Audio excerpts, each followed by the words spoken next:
So I wanted to give you just a quick little preview of how to use this starting from scratch repayment estimator for student loans. So when you click on this repayment estimator, it's going to go ahead and pull up the Federal Student Aid from scratch loan calculator. And what we need to do is we need to go through and answer these questions. And I'm going to go through and show you how to calculate it for Sarah.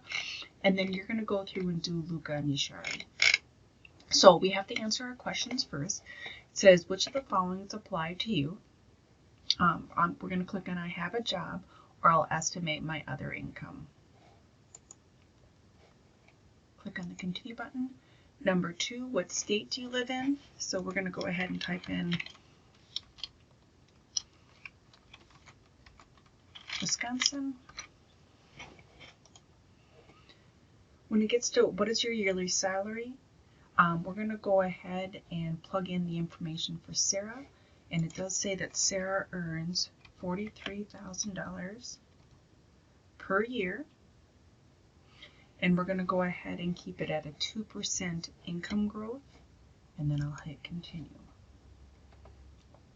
Now question number 4 says estimate your loan balance. So we're going to click on the blue link and near the bottom and enter our loans manually. Okay, so we're going to click on this one.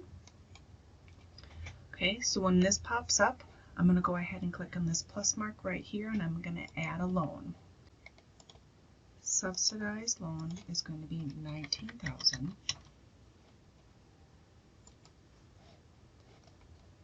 we're going to have an unsubsidized loan of $8,000. So what we have to do is we enter in that information, we hit save, and then we're going to go ahead and hit continue. Question number 5, are you interested in public service loan forgiveness? No is going to be clicked as default, so we'll hit continue. Question number 6, what is your primary repayment goals?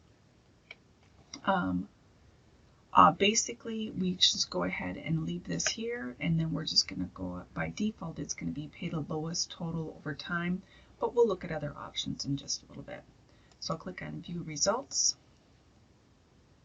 Okay, so we're going to scroll down, and we have lots of information on this page.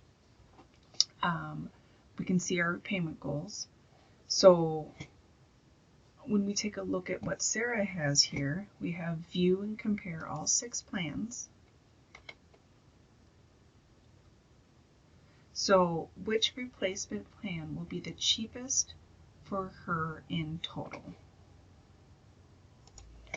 And when I look to see which one is the cheapest for her, I'm going to take a look at all 6 of these, and I'm going to be looking right here where it says total to be paid. So our standard repayment gives me $33,626. Here I go up to $35,303 for the graduate. Our income-based repayment is $36,869. Continue to look, revise as you earn, pay as you earn, and income contingent repayment is $37. So we can see for these options for Sarah, the cheapest payment plan for her is going to be the standard deduction. Okay, so what are some advantages and disadvantages for this repayment plan? So when we take a look at this, we certainly have saving some interest. It allows us to pay the entirety of your loan via a fixed payment at a minimum of $50 over your loan term, which is set for 10 years, and that is standard for a student-based loan. But you will notice that it is usually for a longer consolidation plan.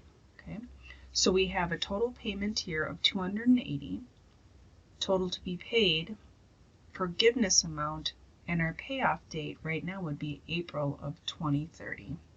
So some advantages that we have for this one is it's going to save us on interest.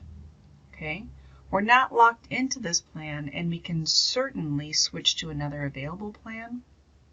You will find that when we take a look at this plan, we're going to see that our monthly payments are going to be a little bit higher. We have $280 here, And here all the other monthly payments are not quite as close. This one again is a little bit different, but we have the option of the $158 for the first payment and then $473 for the last payment.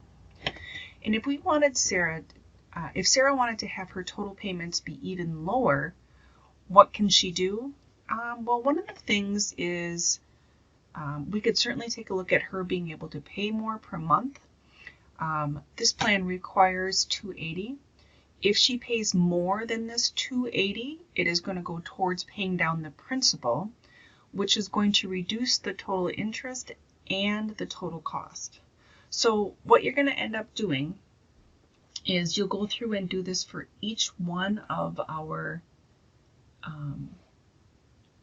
students that we have listed here. For getting some of those tips for your advantages and disadvantages, I do want to point out that they are right here. I know I kind of talked about them, but when you look at other ones, you do see that each one of these loans has advantages and disadvantages here, and it kind of shows you what would happen for your payment. But again, for Sarah, this is the best option for her. So you're going to want to restart for each one of these and go through and complete it for Sarah, Luca, and Yashara. Please note when you take a look at Luca, all of the information is right here, but don't forget about this key right here. This calculator is only going to work for federal student loans, so know that he's going to have to find a way to repay his private loans. Okay, so the $62,000 in private student loans is not going to be included in the federal one, so you got to watch out for that. If you have any questions, please let me know.